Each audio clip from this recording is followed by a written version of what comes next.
हाय। Good morning, सत श्री अकाल, आदाब, नमस्कार, वनकम। कैसे आप लोग? मैं हूं आपका अपना डॉक्टर नवनीत काला और आप देख रहे हैं अपना शो डॉक्टर नवनीत काला शो। शो क्या शो करूं?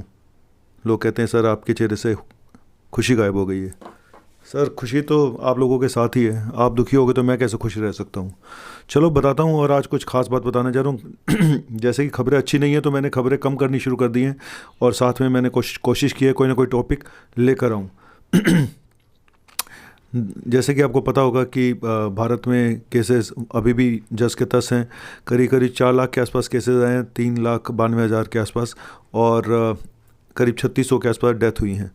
तो डेथ का आंकड़ा अभी और बढ़ेगा, शायद 4,000 को भी क्रॉस कर जाए, शायद 4,500 को भी क्रॉस कर जाए, पता नहीं है, क्योंकि एक्टिव केसेस बहुत ज़्यादा हैं। तो ये तो इंडिया का हाल है। और इंडिया का हाल सभी जगह ऑलमोस्ट बराबर है। लेकिन जो डेथ का आंकड़ा है वो महाराष्ट्र में जो सबसे ज़्यादा था, लेकिन उसके बाद सेकंड नंबर पे दिल्ली आ चुका है। दिल्ली में कल 412 डेथ हुई हैं, 25,000 केसेस आए हैं। ये बहुत चिंता का कारण है, बहुत बड़ा चिंता का कारण है दिल्ली का। आखिर पूरे इंडिया में दिल्ली पे ही ग्रहण क्यों लग गया है? आखिर सबसे ज़्यादा ऑक्सीजन की कमी दिल्ली में ही क्यों हो रही है? बाकी जगह पे इतनी कमी क्यों नहीं है? आज मेरे दिल्ली में मेरे कई रिलेटिव जान पहचान के पेशेंट एडमिट होने के लिए कहाँ पे गए हुए हैं? मेरठ। तो क्या यूपी में मेरठ में ऑक्सीजन मिल रही है? हरियाणा पहुंच गए हैं, जमुनानगर पहुंच गए, यमुनानगर पहुंच गए, रेवाड़ी पहुंच गए हैं, पेहवा पहुंच गए हैं। तो क्या वहाँ पे ऑक्सीजन मिल रही है? वहाँ पे वेंटिलेटर बेड्स हैं। तो क्या वहाँ पे इतना कोरोना नहीं फैला हुआ कि वहाँ पे बेड्स अवेलेबल हैं और ऑक्सीजन भी अवेलेबल है और वेंटिलेटर भी अवेलेबल है? इवन लोग चंडीगढ़ तक जा रहे हैं, बताओ। तो आखिर ऐसा क्या हुआ दिल्ली को? ऐसा क्या हो गया अचानक? बहुत सारे कारण हैं मुझे लगता है। एक तो यहाँ की आबादी, congested areas. Number two, poor infrastructure तो नहीं था, लेकिन इंफ्रास्ट्रक्चर इस मामले में कमी थी कि हमारे यहाँ ऑक्सीजन कोई प्लांट नहीं है दिल्ली में। और तीसरा, चीज़ों को बहुत देरी से समझा गया है। जो चीज़ मेरे जैसा डॉक्टर, एक जो कि एक डॉक्टर है सिर्फ, जो मैं 1 महीने से बोल रहा था कि लोग सड़कों पे मरेंगे। अब मेरा पुराना वीडियो उठाइए, 1 महीने पुराना, तब मैंने भविष्यवाणी करी थी कि लोग सड़कों पे मरेंगे, और आज वही हो रहा है। क्योंकि अब आपको चॉइस करना होता है कि आपने मरना कहाँ है। क्योंकि कल बत्रा हॉस्पिटल में 12 पेशेंट की डेथ हुई है ऑक्सीजन की कमी से। इससे पहले जयपुर गोल्डन में डेथ हुई थी कितने डॉक्टर्स पेशेंट्स की। सर अपनी बीमारी से मरे तो मरें, लेकिन हमारे अगर सुविधाओं के अभाव में पेशेंट मरता है तो बहुत दुख होता है। और उन मरने वालों में एक डॉक्टर भी थे, गैस्ट्रोएंटरोलॉजिस्ट, सीनियर डॉक्टर, जो उसी हॉस्पिटल में काम करते थे। कितना दुख होता है उनके लिए, नहीं सभी के लिए, कि इंडिया, जो हम बात करते हैं कि हम अगली शताब्दी में जा रहे हैं और सुपर पावर बनने की कोशिश में है, और एक चीज़ हमें एकदम से धड़ाम से ज़मीन पे ले आती है, और वो है हेल्थ का इंफ्रास्ट्रक्चर। और दिल्ली में आखिर क्या हुआ? दिल्ली में पहली चीज़, दिल्ली में जो 5 रीज़न है जो केसेस कम नहीं हो रहे हैं, या वो है, एक तो चलो हम लोगों की गलतियां रही हैं। दिल्ली वाले बहुत जोश में रहते हैं, खाना पीना ऐसा है, जोश ज़्यादा है, तो वो एडवेंचरस बहुत हैं, ठीक है। तो चलो मान लिया कि लोगों का बिहेवियर। दूसरा, यहाँ पे पॉलिटिकल सिनेरियो जो है वो भी एक जिम्मेदार है, जो नूरा कुश्ती आपस की है वो भी एक जिम्मेदार है। तीसरा, कि हमारे पास ऑक्सीजन प्लांट हमारा अपना नहीं है दिल्ली के अंदर। चौथा, नंबर ऑफ पेशेंट अचानक कितने बढ़ गए। लॉकडाउन जो इतना लेट लगाया गया कि उसमें मैंने बोला था कि अब क्या फ़ायदा, चिड़िया चुग गई खेत। अब ना ये वीडियो भी देख लीजिएगा, उस पर भी ये हेडिंग है, अब क्या फ़ायदा जब चिड़िया चुग गई खेत। क्योंकि अभी भी लॉकडाउन बढ़ा दिया गया है कुछ दिनों के लिए, लेकिन यस, जब चिड़िया चुग गई खेत, जिसके घर का चला गया चला गया। लोग इस समय घरों में मर रहे हैं। ऑक्सीजन सिलेंडर, बाप वहाँ पे बैठा होता है तो बेटा ऑक्सीजन की लेने की लाइन में लगा होता है। इतने ख़राब हालात हैं, इतने ख़राब हालात हैं कि रोना भी आता है और किसी को कुछ बोल भी नहीं सकते। मैं सिर्फ आपसे एक चीज़ बोलूँगा कि जो मुझे लगता है एक मेडिकल पॉइंट ऑफ व्यू से, कि मैं क्या आपको बता सकता हूँ कि भाई ऑक्सीजन की कमी से लोग मर रहे हैं। और कुछ गुरुद्वारे में ऑक्सीजन लंगर शुरू कर दिया गया कि जहाँ पे ऑक्सीजन सिलेंडर दिए जा रहे हैं, जिसको नहीं मिला गुरुद्वारे पहुँच जाए।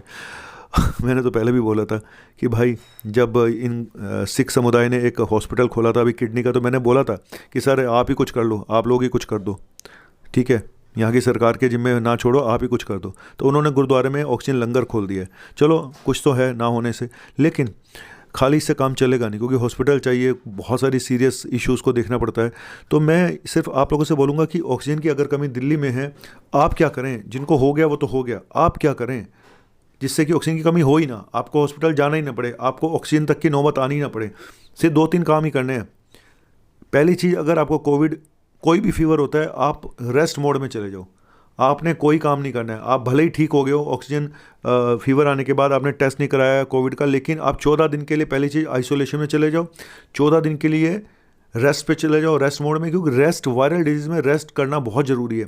जो लोग रेस्ट नहीं करते हैं, मान लो आपको फीवर हो गया और आपको पता नहीं था, और आपने सोचा 2 दिन दवाई खा के मैं काम पे निकल लूँ, और आप काम पे निकल ले, बाइक स्टार्ट करी, काम पे निकलिए, तो ये जो रेस्ट नहीं मिल पाता बॉडी को, ये वायरल डिजीज़ में आग में घी का काम करता है। तो रेस्ट करें, पूरा 14 दिन का रेस्ट करें। 14 दिन तक ऑक्सीजन पे निगाह बनाए रखें। जैसे ही ऑक्सीजन 94 को टच करती है, अपने डॉक्टर को कंसल्ट करें तुरंत। उस चीज़ की नौबत ही क्यों आने देते हैं कि ऑक्सीजन 60-70% पे पहुंच जाती है, फिर पेशेंट बचाए नहीं जा सकते। क्यों नौबत आ रही है? मैं यही बार बार सवाल उठा रहा हूँ कि इतनी लोग, क्योंकि कुछ के पास पल्स ऑक्सीमीटर नहीं है, कुछ के पास है तो कुछ के पास ख़राब पल्स ऑक्सीमीटर ने धोखा दिया है, और कुछ लोग करते नहीं हैं। हमारी अपनी लापरवाही भी बहुत सारी हैं, इसमें कोई डाउट नहीं कि हमारी अपनी लापरवाहियाँ भी बहुत सारी हैं, क्योंकि हम मान के बैठ जाते हैं कि हम तो ठीक हो गए, और रिपोर्टें गलत आना, रिपोर्टें नेगेटिव आ रही हैं RT-PCR की, और तो प्रॉब्लम है, क्योंकि लोगों को लगता है मेरी रिपोर्ट तो नेगेटिव आ गई तो मैं तो ठीक हूँ, जबकि उसको कोविड होता है। टाइफाइड पॉजिटिव आ गया, RT-PCR नेगेटिव आ गया, तो लगता है मैं तो ठीक हूँ। मेरे घर में ये हुआ था, मैं इसका किस्सा बाद में बताऊंगा कि मेरे घर का ही पेशेंट सबसे मुश्किल था ट्रीट करना। आखिर क्यों मेरी वाइफ हॉस्पिटल पहुंच गई, इसके बारे में अलग से वीडियो बनाऊंगा, शायद आप लोगों को कुछ अवेयरनेस मिल जाए। वो बात अलग है कि मेरा सुपर दिमाग जो था, जिसने मानने से इनकार कर दिया कि ये पेशेंट यूरिनरी इन्फेक्शन का है, बताऊंगा, इसके अलग से वीडियो बनाऊंगा। लेकिन आप लोगों से मैं सिर्फ एक ही बात बोलूँगा कि भाई उस अवस्था में ही ना जाएँ। 94 ऑक्सीजन पे ही अपने डॉक्टर को बताना, सभी डॉक्टर से बोलूँगा जितना जल्दी स्टेरॉइड शुरू कर देंगे उतना अच्छा होगा। ये जो बाकी चूरन आप खा रहे हैं, इन चूरन खाने का फ़ायदा नहीं है। जो छोटी मोटी दवाइयाँ चल रही हैं, विटामिन जी, जिंक, फलाना, डॉक्सी, एजिथ्रोमाइसिन, ये सब चूरन है। मुझे ऐसा लगता है ये चूरन का काम करते हैं। हाजमे, जैसा हाजमे के लिए चूरन हम लोग खाते हैं खाना खाने के बाद, तो खाना तो मिल नहीं रहा ना बॉडी को। बहुत सारी सरकारों ने ये जब टेस्ट होता है तो फिर वह एक पर्चा आ जाता है कि ये दवाइयाँ खा लो आप, विटामिन सी, जिंक, फलाना। लोग वो चूरन खा के खुश हो जाते हैं और लगता है कि हमने तो ट्रीटमेंट कर लिया, बस हम चलें, चलो उड़ चलें। लेकिन कहाँ जाओगे भाई, अभी पिक्चर बाकी है। ऑक्सीजन नहीं देखी ना आपने सोचा मैंने तो ट्रीटमेंट कर लिया, मैंने डॉक्सी खा ली, मैंने एजिथ्रो खा ली, सर स्टेरॉइड तो आपको मिला नहीं। मैं सरकार से रिक्वेस्ट करूंगा कि एक अगर इसमें स्टेरॉइड की टैबलेट भी है। मुझे आज भी याद है, महाराष्ट्र में एक बार किसी ने सड़क पे, किसी पार्टी वालों ने एक पोस्टर लगा दिए थे, ट्रीटमेंट ऑफ, जब बहुत ज़्यादा फैला था कि कोरोना का ट्रीटमेंट में, उसमें टैबलेट डेक्सोना भी लिखी हुई थी। तो मुझे आज वो बहुत प्रासंगिक लग रहा है, बहुत ठीक लग रहा है कि ये जो प्रोटोकॉल है ट्रीटमेंट का, जिसमें ये टैबलेट बांटी जाती हैं, इसमें अगर एक डेक्सोना की गोली भी ऐड कर दी जाए तो बहुत लाखों लोगों की जान बच सकती है। मैं सच बता रहा हूँ, सच बता रहा हूँ। हाँ, आप इंस्ट्रक्शन दे दो कि किसी को अल्सर की प्रॉब्लम है, किसी को फलानी प्रॉब्लम है, तो वो सोच के खाए, अपने डॉक्टर को कंसल्ट करे। लेकिन मुझे लगता है कि इतनी दवाइयाँ, एजिथ्रोमाइसिन, डॉक्सीसाइक्लिन, जिंक, आइवरमेक्टिन, इन सब का अगर असर 5% है, डेक्सोना का असर 500% है, यानी स्टेरॉइड का असर। मैं डेक्सोना तो इसलिए बोल रहा हूँ कि डेक्सोना एक आम टैबलेट है, सस्ती टैबलेट है। तो सरकार को ये प्रोटोकॉल मुझे लगता है कि थोड़ा सा बदल देना चाहिए, मेरी ये रिक्वेस्ट है। और DMA से भी है और सभी लोगों से, IMA से भी है कि क्यों ना ऐसा कुछ किया जाए जिसमें कि स्टेरॉइड ऐड कर दिया जाए इस प्रोटोकॉल में। क्योंकि अब इस लेवल पे पहुंच गए जहाँ पे अलग अलग पेशेंट को देख पाना मुश्किल हुआ पड़ा, और बिना स्टेरॉइड के पेशेंट ठीक नहीं होते, बिना स्टेरॉइड के ऑक्सीजन ठीक नहीं हो पा रही। तो मेरा ये आकलन है, और कि ये जो हम प्रोटोकॉल बना के सबको पकड़ा देते हैं कि ये विटामिन खाते रहो, ये चूरन खाते रहो, इन चूरन के साथ अगर सचमुच की एक टैबलेट, डेक्सोना टैबलेट जो सबसे सस्ती टैबलेट है, अगर वो ऐड कर दी जाए तो कुछ साथ में वो रख दी जाए, प्रिकॉशंस उनको बता दिए जाएँ, तो ज़्यादा अच्छा होगा। बहुत सारे लोगों की जान बचाई जा सकती है।